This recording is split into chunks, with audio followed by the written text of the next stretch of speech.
رسول اللہ صلی اللہ علیہ وآلہ وسلم پر وحی کی ابتدا کیسے ہوئی؟ ہم کو حمیدی نے یہ حدیث بیان کی، انہوں نے کہا کہ ہم کو سفیان نے یہ حدیث بیان کی، وہ کہتے ہیں ہم کو یحییٰ بن سعید انصاری نے یہ حدیث بیان کی،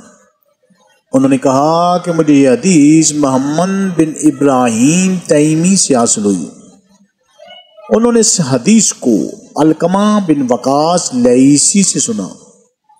ان کا بیان ہے کہ میں نے مسجد نبوی میں ممبر رسول صلی اللہ علیہ وآلہ وسلم پر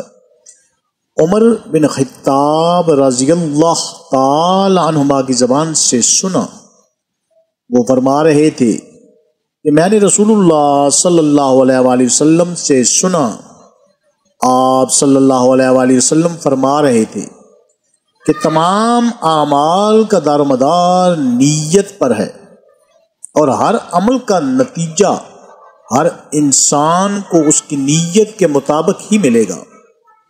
بس جس کی ہجرت ترک وطن و دولت دنیا حاصل کرنے کے لیے ہو یا کسی عورت سے شادی کی غرض ہو، پس اس کی ہجرت انہی چیزوں کے لیے ہوگی جن کے حاصل کرنے کی نیت سے اس نے ہجرت کی ہے۔ اللہ تعالی ہمیں عمل کی توفیق عطا فرمائے، آمین یا رب العالمین۔